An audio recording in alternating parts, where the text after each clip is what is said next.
पूर्वी बयरिया हमर सलाम लेके जइहा नबी जी के कबरिया। हिंद नगर से जब जब जइहा ओ पूर्वी बयरिया, ओ पूर्वी बयरिया हमर सलाम लेके जइहा नबी जी के कबरिया। सांझ सिकरे नीर बहावे अखिया नबी के याद में, अखिया नबी के याद में। कैसे बतावे व्याकुल मनवा, कैसे बतावे व्याकुल मनवा दुखिया नबी के याद में, दुखिया नबी के याद में। मोहनी सूरत के दर्शन को तरसेला नजरिया, तरसेला नजरिया, तरसेला नजरिया हमरो सलाम पहुँचा दिया नबी जी के कबरिया। ओ पूर्वी बयरिया सगरी मन के दीप जलहलन काले कमलिया ओढ़ के, दीन के खातिर घूमत रहेलन रब से नाता जोड़ के, दीन के खातिर घूमत रहेलन रब से नाता जोड़ के। ताइफ के बाजार में जुल्मी, ताइफ के बाजार में जुल्मी मारेलन पथरिया, मारेलन पथरिया, मारेलन पथरिया हमरो सलाम पहुँचा दिया नबी जी के कबरिया। ओ पूर्वी बयरिया लेके चलल तलवार उमर जब कत्ल नबी के शान से, बहिना से कुरान की आयत सुन के फिर लसीमान से, बहिना से कुरान की आयत सुन के फिर लसीमान से। कलमा तैयब पढ़ के पकड़लन आका के डगरिया, नबी जी के डगरिया, आका के डगरिया हमरो सलाम पहुँचा दिया ओ पूर्वी बयरिया, आका के कबरिया। पलमा के लन अर्श पे आका मौला के दरबार में, पलमा के लन अर्श पे आका मौला के दरबार में। सिदरा पे जिब्रील कहत है जाना सकत उस पार में। नूर खुदा से जगमग जगमग चमकेला नगरिया, चमकेला नगरिया, चमकेला नगरिया हमरो सलाम पहुँचा दिया नबी जी के कबरिया। ओ पूर्वी बयरिया हिंदी नगर से जब जब जइहा ओ पूर्वी बयरिया हमरो सलाम लेके जइहा नबी जी के कबरिया। শ্রদ্ধেয় সম্মানিত ও নির্বাচিত আজকের সভার মহামান্য সভাপতি মহাশয় ও নাজিমে জলসা, মঞ্চের উলামায়ে কেরাম, সামনের দিনদার ইমানদার ভাই ও বন্ধুরা, পর্দানশীল মা ও বোনেরা, সমস্ত তারিফ সমস্ত প্রশংসা গুণগান একমাত্র আল্লাহ রাব্বুল আলামিনের জন্য, যিনি আমাদের সকলের আহার দাতা, রিজিক দাতা। সেই মহান আল্লাহর একবার প্রশংসা আদায় করি, পড়ি আলহামদুলিল্লাহ।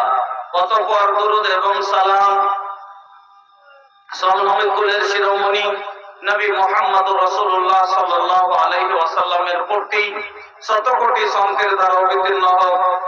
আল্লাহুম্মা সাল্লি ওয়া সাল্লিম ওয়া বারিক আলাইহি।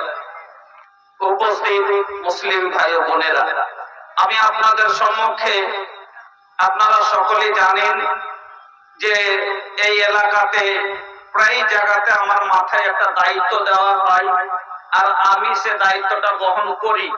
যেটা আপনার মসজিদের চাঁদা, মাদ্রাসার চাঁদা, আপনার বানাতের যেগুলো চাঁদা, সব জায়গাতে আমাকে আপনারা নিজের মতন মনে করেন আর নিজের মতন একটা দায়িত্ব দেন, আর আমি ওটাকে চেষ্টা করে যতদূর পারি নিভাবার চেষ্টা করি।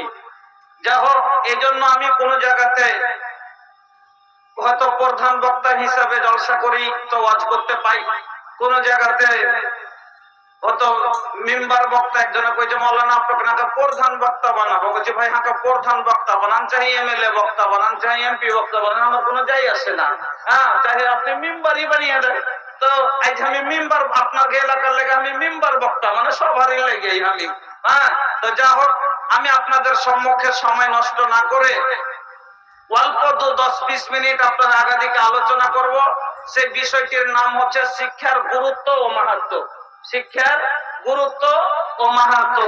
যা হোক, এই বিষয়তে শিক্ষার উপরে কিছু আলোচনা করে ইনশাআল্লাহ আমার দায়িত্ব আমি পালন করব। বন্ধুগণ, শিক্ষার হলো দুটা ভাগ। শিক্ষা হয় দু প্রকারের, একটা হলো জেনারেল শিক্ষা, একটা হলো কোরআন হাদিসের দ্বীনি শিক্ষা। কোরআন হাদিসের শিক্ষা ফরজ, আর জেনারেল শিক্ষা হলো দরকার। ভালো করে শুনবেন, শিক্ষা দুটোই দরকার আছে, কিন্তু কোরআন হাদিসের শিক্ষা, দ্বীনি শিক্ষা ফরজ, আর দুনিয়াবি শিক্ষা হলো জরুরি। কথা বুঝতে পারছেন? দ্বীনি শিক্ষা ফরজ আর দুনিয়াবি শিক্ষা জরুরি। কেন? দুনিয়াবিতে চলতে গেলে দুনিয়াবি শিক্ষারও দরকার আছে, জেনারেল শিক্ষারও দরকার আছে। ভাই, যতক্ষণ জেনারেল শিক্ষা যদি না হয় তাহলে সমাজে ডাক্তার হবে না, আর ডাক্তার না হলে মানুষ চিকিৎসা পাবে না, আর চিকিৎসা না পেলে মানুষের অসুবিধা হবে। এই জন্য ডাক্তারের প্রয়োজন আছে, ইঞ্জিনিয়ারের প্রয়োজন আছে। ইঞ্জিনিয়ারের যদি না হয় তাহলে এই যে বড় বড় এখন মানিহারি কাজ, আর কিছুদিন পরে বিহার আর ঝাড়খণ্ডের সম্পর্ক খুব কাছে হয়ে যাবে, যখন মানিহারি ব্রিজ হয়ে যাবে, নাকি 2-4 বছর পরে। এখন ব্রিজে কাজ চলতে আছে, আলহামদুলিল্লাহ অনেকখানি কাজ হয়ে গেছে, মানিহারি পর্যন্ত 4 লাইন একবার কমপ্লিট হয়ে গেছে, এবার এই দিকটা হচ্ছে। তো ভাই, এই ওভার, এই যে পুলগুলো বনছে, তো যতক্ষণ ইঞ্জিনিয়ার না হবে ততক্ষণ কিন্তু এই বিশাল বিশাল পুলগুলো বানাতে পারবে না। আর যখন বানাতে পারবে না তখন মানুষের যাতায়াত সুবিধা হবে না, মানুষের রাস্তা চলাচল সুবিধা হবে না। ওই আজ এক জায়গা থেকে অন্য জায়গা এমার্জেন্সিতে যাব, তো প্লেনের প্রয়োজন আছে, প্লেনের প্রয়োজন আছে। তো প্লেন তখনই তৈরি করতে পারবে যখনই ভাই বৈজ্ঞানিক আর ইঞ্জিনিয়ার, বৈজ্ঞানিকের দরকার আছে, বিজ্ঞর দরকার আছে। যদি না হয় তাহলে এই সব জিনিস হাওয়াই জাহাজগুলো হবে না, তখন মানুষের তাড়াতাড়ি যাওয়ার সুবিধা হবে না। এই জন্য দুনিয়াবি শিক্ষা জরুরি আর দ্বীনি শিক্ষা হলো ফরজ। কেন? দ্বীনি শিক্ষা না হলে মানুষের কোনো ইবাদতই হবে না, মানুষের কোনো ইবাদতই হবে না। প্রত্যেক যে ইবাদতের জন্য দ্বীনি শিক্ষা প্রয়োজন আছে, দরকার আছে। ভাই, যা হোক, এই দ্বীনি শিক্ষা কত বড় দামি শিক্ষা আপনাকে আমি খুব সংক্ষিপ্তে বলছি। এই দ্বীনি শিক্ষা ভাইজান আমার, ওয়াহাদাল ইলম, এই সেই শিক্ষা যে শিক্ষার ফলে হযরতে আদম আলাইহিস সালাম সমস্ত ফেরেশতার উপরে সম্মানিত হয়েছিলেন। এই দুনিয়াবি শিক্ষা মানুষকে দুনিয়াতে সম্মান দেয়, আর দ্বীনের শিক্ষা মানুষকে দুনিয়া ও আখিরাত দুই জায়গাতে সম্মানিত করে। দুনিয়ার শিক্ষা, জেনারেল শিক্ষার সম্পর্ক দুনিয়া পর্যন্ত, কিন্তু কোরআন হাদিসের শিক্ষার যে সম্পর্ক আখিরাত পর্যন্ত। কেন? মরার পরে এটাই এক শিক্ষা, এমন শিক্ষা যার ব্যাপারে নবী মুহাম্মদুর রাসূলুল্লাহ সাল্লাল্লাহু আলাইহি ওয়াসাল্লাম বলেছেন, আও ইলমিন ইনতাফাউ বিহি, এমন ইলম তুমি দিয়ে গেলে যে অপরকে নাফা দেবে, ফায়দা দিবে। আর এই শিক্ষাই আছে যে কি করবে, আপনাকে ফায়দা দিবে। আপনার মরার পরে এক অপরের শিক্ষার কারণে আপনি লাভ পাবেন। ভাইজান আমার, وهذا العلم الذي آدم عليه السلام فضيلة وكرامة على الملائكة، وهذا العلم الذي أخرج يوسف عليه السلام من السجن, এই শিক্ষাই ছিল যার ফলে হযরতে ইউসুফ আলাইহিস সালাম কায়েদখানা থেকে বেরিয়ে আসতে পেরেছিলেন। ওয়াহাদাল ইলম আল্লাযী আখরাজা ইউনুস আলাইহিস সালাম মিন বাতনিল হুত, এই শিক্ষাই ছিল যার ফলে হযরতে আদম আলাইহিস সালাম মাছের পেট থেকে বেরিয়ে এসেছিলেন। হযরত আদম আলাইহিস সালাম মাছের পেট থেকে, হযরতে ইউনুস আলাইহিস সালাম মাছের পেট থেকে বেরিয়ে আসলেন কিসের বদৌলতে? না তো লা ইলাহা ইল্লা আনতা সুবহানাকা ইন্নী কুনতু মিনাজ জালিমিনের বরকতে। যদি তিনি না জানতেন, না পড়তেন, তো জানতেন না তো পড়তেন না, আর যখন না পড়তেন তো মাছের পেট থেকে বেরিয়ে আসতে পারতেন না। এই কথা কে বললেন?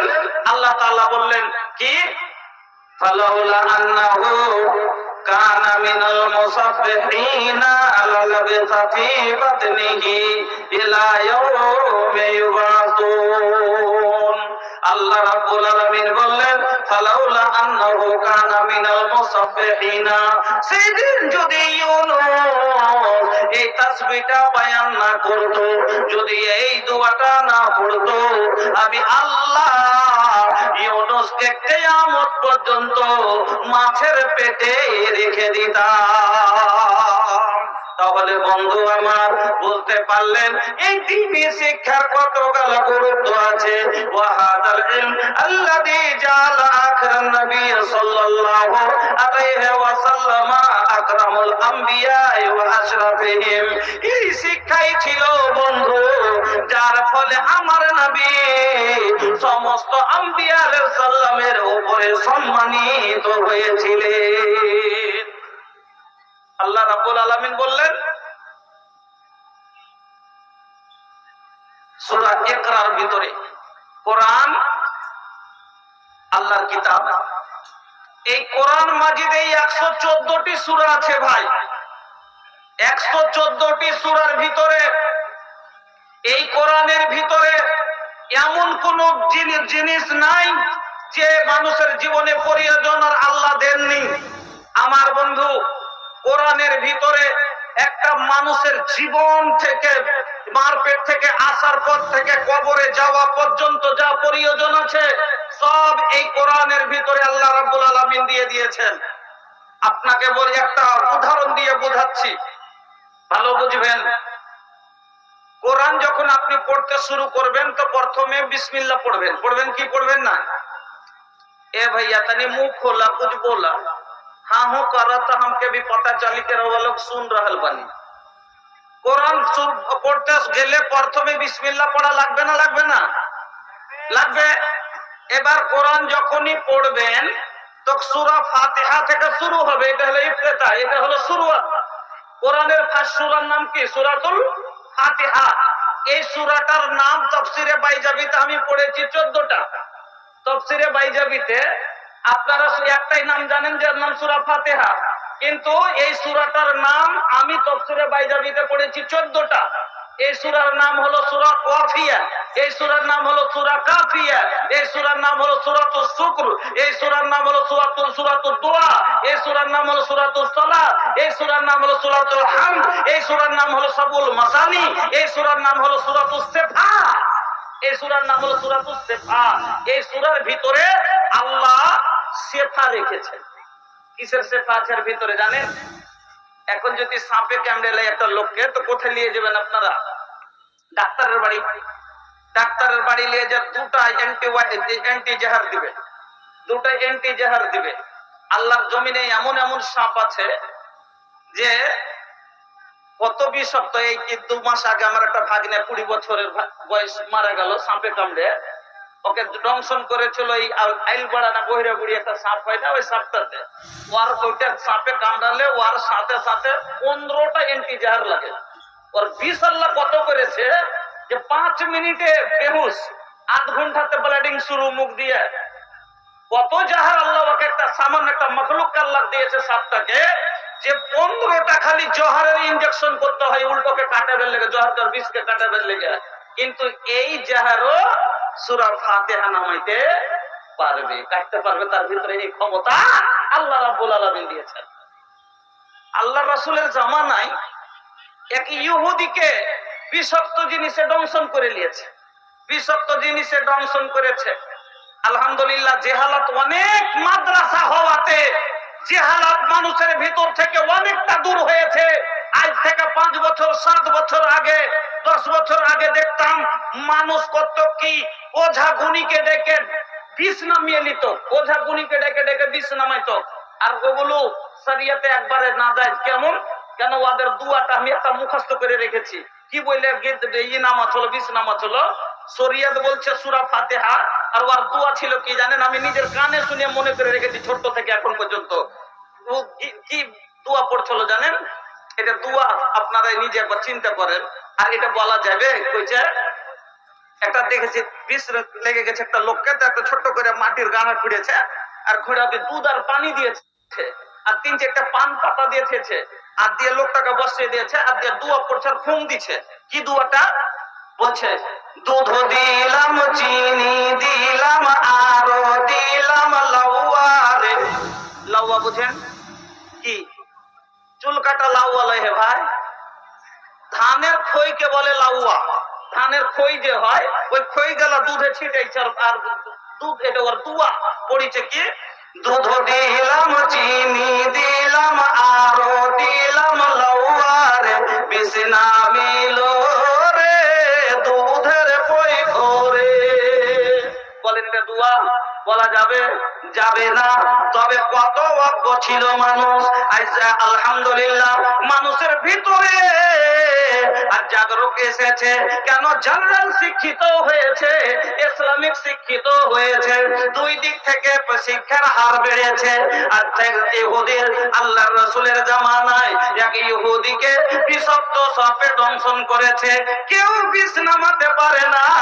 এবার তার ওই ইহুদির কোরআনের উপরে কত বিশ্বাস ছিল, ইসলামের উপরে কত বিশ্বাস ছিল, বলছে কেউ বিষ নামাতে না পারলো মুসলমানেরা বিষ নামাতে পারবে।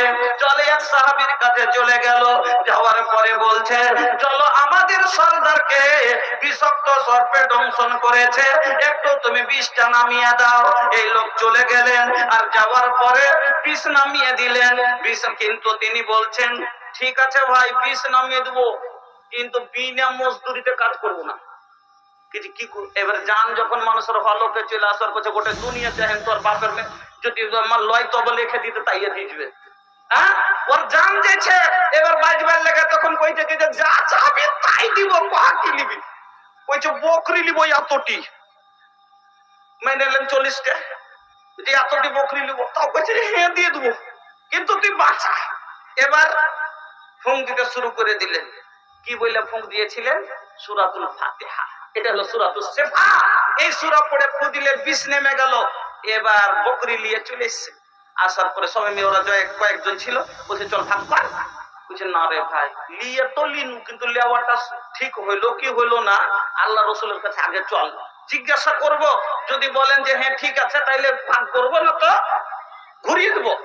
আল্লাহ রাসূলের কাছে চলে গেছেন, যাওয়ার পর বলছেন আল্লাহ রাসূল আমি একটা কাজ করেছি, বিনিময়ে কি না তো আমি বিষ নামালছি, বিনিময়ে এতটি বকরি নিয়েছি কোরআন থেকে। বলছে তুই কেমন করে জানলি রে? বলছে আমি জানি যে সূরার নাম হলো সূরাতুস শিফা। সূরাতুস শিফা, এই সূরার ভিতরে শিফা আছে। আমি পড়ে পড়ে ফুঁ দিয়েছি, বিষ নেমে গেছে, আমি একটি বকরি নিয়েছি। লেওয়া কি জায়েজ হবে? লেওয়া কি আমার বৈধ হবে? নবী বললেন তো ঠিক আছে। আল্লাহ রাসূল সাড়া দিয়ে দিলেন। তো ভাই এই সূরার নাম হলো সূরাতুস শিফা। এই সূরা পড়তে গেলে প্রথমে আপনি বিসমিল্লাহ পড়ে কোরআন শুরু করলেন। এবার সূরাতুল ফাতিহা পড়লেন, তারপরে সূরা বাকারা পড়লেন, সূরা আল ইমরান পড়লেন, সূরা নিসা পড়লেন। এই করতে করতে করতে করতে করতে এক এক করে পড়তে পড়তে এবার কোরআন শেষ করে দিলেন সূরা নাসে। কোরআন শুরু হলো সূরা ফাতিহাতে আর কোরআন শেষ হয়ে গেল সূরাতুন নাসে। এবার কোরআন যখন শুরু করলেন প্রথমে বিসমিল্লাহ পড়লেন, তো পা থেকে শুরু হলো, আর কোরআন শেষ করলেন মিনাল জিন্নাতি ওয়ান নাস, সিন দিয়ে শেষ হয়ে গেল।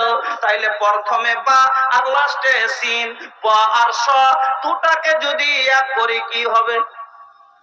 বা আর স কে যদি এক করি তো বাস হবে, কি হবে না? বাস, বস, বাস, বাসিন যাবার বাস। তো আপনি খেতে বসছেন, এখন আপনার পেট ভরেনি আর আপনাকে ভাত দেয়, তো আপনি কি বলবেন? বাস বলবেন না? বলবেন না। কিন্তু আপনার পেট ভরে গেছে আর দরকার নেই, আর পেটে আটবে না, আর তখন যদি আপনাকে ভাত দেয় তো কি বলবেন আপনি? বাস, মানে আমার আর প্রয়োজন নাই ভাই, দরকার নাই, শেষ করেন। তো আল্লাহ কোরআনের ভিতরে একটা মানুষের যা লাগবে সব কিছু দিয়ে দিয়ে আল্লাহ বলছেন বাস। ব দিয়ে শুরু করে সিন দিয়ে শেষ করে দিয়ে আল্লাহ বলছেন বাস, তোর জীবনে যা দরকার আমি আল্লাহ এই কোরআনের ভিতরে দিয়ে দিয়েছি। বাস, কোরআন শিখেলে দুনিয়া পেয়ে যাবে, কোরআন শিখেলে দুনিয়া পেয়ে যাবি। কি নাই কোরআনের মধ্যে রে ভাই? কোরআন ভিতরে সব কিছু আছে। ওয়াহদানিয়াত, উলুহিয়াত, রুবুবিয়াত থেকে নিয়ে একটা দিনিয়াত থেকে নিয়ে যত যা দরকার সব আছে। তবে ভাই জানতে গেলে ওয়াহদানিয়াত, উলুহিয়াত, রুবুবিয়াত যে কিছু নামাজ, রোজা, হজ, যাকাত সব জিনিস কোরআনের ভিতরে আছে।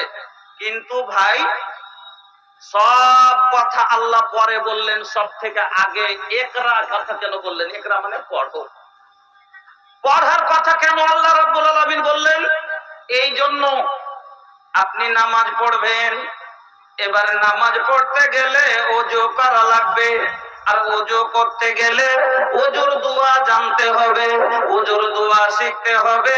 ওযু করতে গেলে ওযুর কয়টা ফরজ কয়টা সুন্নাত আপনাকে জানতে হবে, সুন্নাত ফরজ মেনে আপনাকে ওযু করতে হবে, তারতিবে ওযু করতে হবে, না হলে আপনার ওযু হবে না। আর যখন ওযু হবে না আপনি পাক হবেন না, আপনি নামাজ, আপনার নামাজ হবে না। যখন নামাজ হবে না আপনার নেকি হবে না, আর যখন নেকি হবে না আপনার ভাগ্যে জান্নাত হবে না।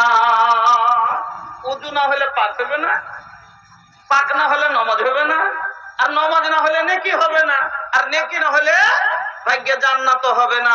এই জন্য নামাজের কথা পরে, শিক্ষার কথা আগে। আগে নামাজ শিখ, ওযু করা শিখ। একটা লোক লয়ে লয়ে মুসলমান হয়েছে, গैर মুসলিম মুসলমান হয়েছে, तो सूरा फातिहा सीखे, अब दिए तो उनको जब हमको नमाज पढ़ेंगे वजू करना सिखा दीजिए। तो पहले दोनों हाथ को पहुंचू तक धोइए, तो सबे बुझे पहुंचू एखाने धोएছে। তারপর কইছে 3 বার কুল্লা कीजिए, 3 বার কুল্লি করেছে। এবার বলছে फिर नाक में पानी डालिए, তো লাখে পানি ঢালতে কইছে। তো ও কি জানে যে একটু করে হাতে করে নিয়ে এভাবে দিতে হবে? ও তো কোনোদিন জানে না। ও বাঁধনা দিয়েছে, লাগিয়ে দিয়েছে, লোল দিয়ে ঢালতে শুরু করে দিয়েছে। মরবে না বাঁচবে? ও মরবে না বাঁচবে? তো ওকে এবার কইছে যাব, এবার ওকে কইছে যে ঠিক আছে এরকম করে লাইকে শিখিয়ে দিলে। তো ভাই আগে জানতে হবে, পরে ইবাদত হবে। এ লাগা নামাজ পড়তে গেলে রুকু কিভাবে করতে হবে, সাজদা কিভাবে করতে হবে, রুকুর দোয়া কি, সাজদার দোয়া কি, নামাজের নিয়তের দোয়া কি, তাশাহুদের দোয়া কি, না পড়লে নামাজ হবে না। আর যখন নামাজ হবে না তখন আপনি জান্নাতে যেতে পারবেন না। এই জন্য আল্লাহ রাব্বুল আলামিন নামাজের কথা পরে বললেন, আগে শিক্ষার কথা বললেন, যে আগে শিখ, আগে আল্লাহকে, সব আগে আল্লাহকে চিনার জন্য তাওহীদের কথা, উলুহিয়াতের কথা, রুবুবিয়াতের কথা বললেন না। কেন? ডাইরেক্ট যদি উলুহিয়াতের কথা বলা যায়, আল্লাহকে চিনার কথা বলা যায়, চিনতে পারবে না, আসমায়ে সিফাত বলতে পারবে না। আমার বন্ধুরা, এই জন্য আগে শিখ, পরে কর। নামাজ পড়বে, তারপরে রোজা করা লাগবে। রোজা করতে গেলে কখন সাহারি করতে হবে, কখন রোজ ইফতার করতে হবে, কত বয়স হলে রোজা ফরজ হবে, রোজার অবস্থায় কি কি জিনিস থেকে বিরত থাকতে হবে, এই কথাগুলো যতক্ষণ না শিখবেন আপনি রোজা রাখবেন না। শিখা রোজা যদি কেউ রেখে লায়, রোজার অবস্থাতে, যেটা রোজার অবস্থাতে আল্লাহ খাওয়া মানা করেছে, এবার স্ত্রীর সাথে সম্পর্ক করাটা তো খাওয়া লয়, তো বলবে যে আল্লাহ খাইতে পিতে মানা করেছে। যদি শিক্ষার কথা না জানতো তাহলে পারে রোজার অবস্থাতে মনে করতো যে এটা তো খাবার কথা লয়, তো বউর কাছে গেলে তো কি হলো, রোজা হবে? হবে না। যখন হবে না, উল্টা আযাব হবে। এই কারণে আল্লাহ সব ইবাদতের কথা পরে আগে শিক্ষার কথা বললেন, যে আগে শিখ, তাইলে ইবাদত করতে পারবে। কেন ভাই, একটা লোক ডাক্তারি জীবনে সিরিঞ্জ ধরেনি, ইনজেকশন ধরেনি, আর ওকে নাসে সিন করতে কহেন তো করতে পারবে? জি, ওকে নাসে সুই করতে কহেন তো পারবে? পারবে না। নাসের ইপটা থেকে উপর ফুটা করছে। তো ওই রকম এলেগা ভাই, একটা যে লোক যেটা জানে না, একটা মিস্ত্রি কোনোদিন মিস্ত্রিগিরি করেনি, ওকে ঘর বানাইতে পারেন তো সিধা করতে পারবে? পারবে না, টেঁড়া করে দিবে। তো না জেনে ইবাদত করলে টেঁড়াই দেবে, আপনার ইবাদত সঠিক হবে না। আর টেঁড়া তো ঘর কোনো বেশি দিন টিকে থাকবে না, আপনার ইবাদত এরকম কাজে আসবে না। এই জন্য ভাই বলার অনেক কথা। আল্লাহ রাব্বুল আলামিন বললেন, তোমাদের ভিতরে শোনো, একটা নবীকে আল্লাহ প্রশ্ন করে বললেন, শোনো, আলী ইস্তাবিল লাযিনা ইয়ালামুনা ওয়াল লাযিনা লা ইয়ালামুন, শিক্ষিত আর অশিক্ষিত কোনোদিন সমান কি হতে পারে? পারে ভাই? পারে না। যেমন লাইসাল আমা কাল বাসীর, যেমন একটা অন্ধ লোক একটা চোখওয়ালা লোকের সমান হতে পারে না। একটা অন্ধ লোক যদি এখান থেকে পায়খানা যায়, তবে একটা লোক লাগে সাথে, কিন্তু একটা চোখওয়ালা লোক ফারাক্কা গেল, সাথে কাউকে প্রয়োজন পড়ে না।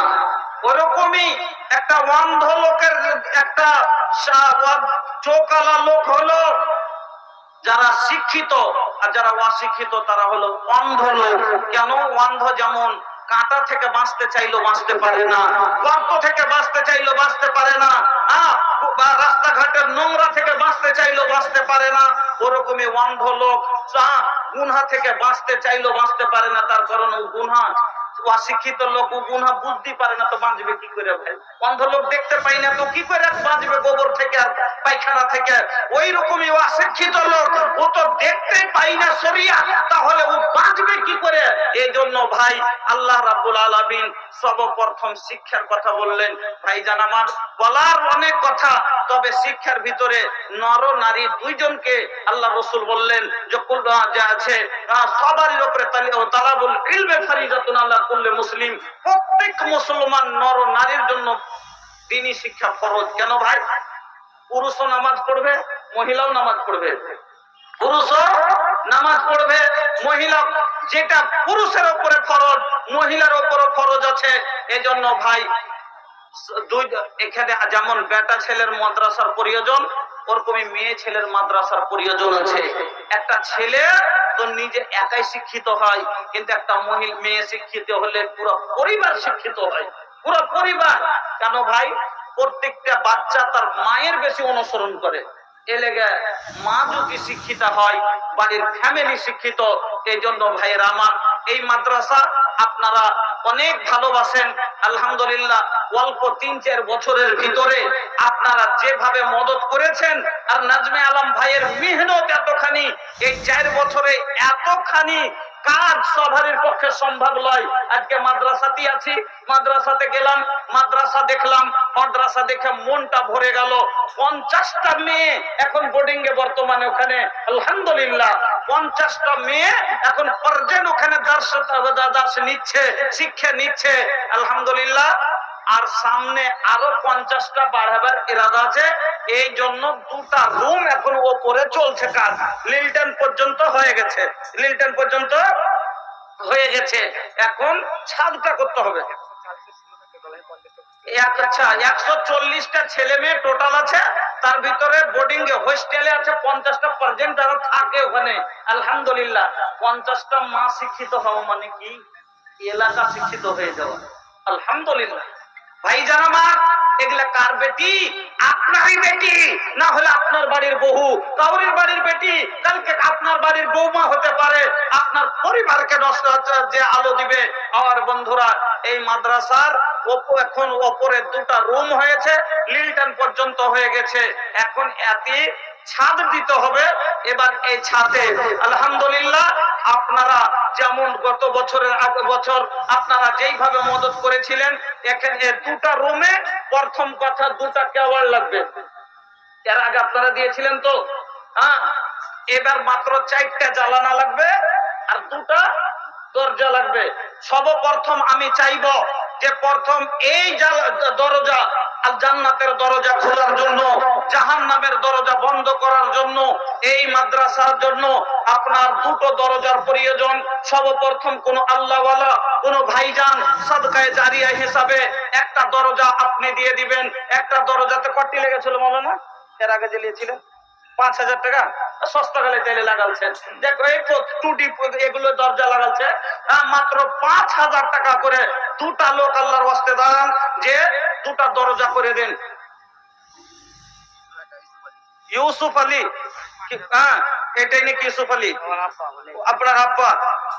একটা দরজা নিব, জান্নাতের দরজা দাদি নানি সবারই জন্য আল্লাহ যেন খুলে দেন। হ্যাঁ একটা গেট আপনাকে বানিয়ে দিতে হবে। আপনার বাবাকে বলেন 5,000 টাকা, বেশি লয়। একটা লিল্লাহি তাকবীর, আল্লাহু আকবার। হুমায়ুন সাহেব 1,000 নগদ, 4,000 বাকি দিয়ে একটা কেওয়ার উনি করে দিলেন, একটা আপনি করে দেন ভাই। আপনারা আল্লাহ ভালো রেখেছে, সম্পত্তি দিয়েছে, টাকা হ্যাঁ যারা একটু জিজ্ঞাসা করেছেন, আশা করি দিবেন ইনশাআল্লাহ।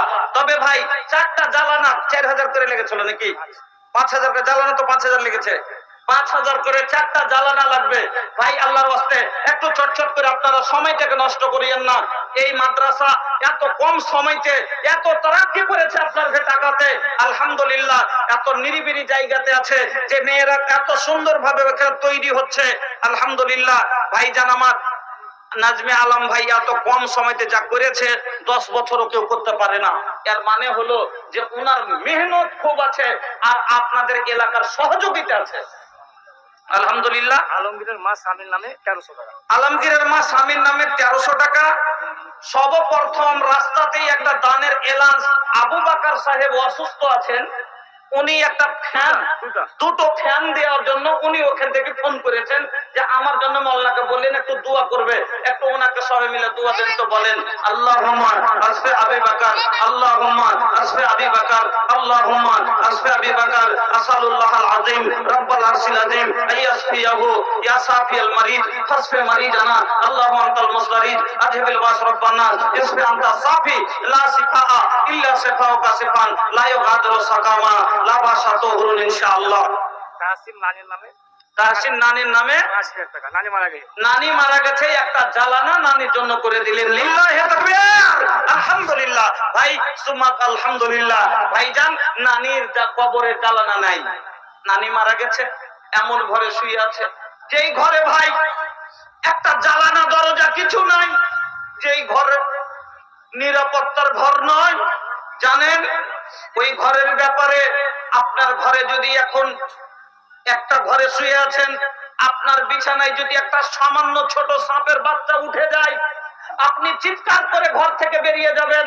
আর বের হতে না পারলে দৌড়ারে দৌড়ারে তোরা তাড়াতাড়ি আইরে, ঘরে সাপ ঢুকে গেছে। পাড়া প্রতিবেশী আছে, বেটারা আছে, আর লাইট অন করে দিয়ে সাপকে মেরে আপনার উদ্ধার করে। কিন্তু ভাইজান আমার ওই কবরের কোনো দরজা নাই, পালাইতে পারবেন না, জ্বালানা নাই। আর সেই কবরে কতটি সাপের সবল হয়। আল্লাহ রাসূল বললেন 99টা আজদাহা ওই কবরের ভিতরে দেওয়া হয়। আল্লাহু আকবার। আজ পর্যন্ত কেউ পালাইতে পারেনি, কেউ বেরিয়ে এসে বলেনি আমার ঘরে সাপ ঢুকে গেছে। বন্ধুরা আমার, তবে এই ঘর থেকে এই কবরের জ্বালানা আপনাকে খুলতে হবে। কাবাতুল্লাহ সাহেব 200 টাকা। জাযাকাল্লাহ, বারাকাল্লাহ, হায়াকাল্লাহ, আল্লাহুম্মা সাল্লি আলাইহি, আল্লাহুম্মা বারিক আলাইহি। মাবুদ গো, তোমার বান্দারা এই আল্লাহ আমার ভাই জান্নাতের জন্য 5,000 টাকা দিয়েছেন। আল্লাহ আরেক ভাই আমার একটা দরজা উনি দিবেন, আরেক ভাই আমার 2,000 বলেছে। আল্লাহ 3,000 এর আবদার রেখেছি। মাওলাই কারীম তুমি তাদের দানকে কবুল করে নাও। আল্লাহ হায়াতকে দারাজ করো, সুখের জীবন দান করো, রুজি রোজগারে বরকত দাও, ব্যবসা তারাকে দাও। আল্লাহ তাদের কবরবাসীদের রহে মাগফিরাত করে দাও। রব্বানা তাকাব্বাল দুআনা। সামিউল আলিম আমিন আল্লাহুম্মা আমিন।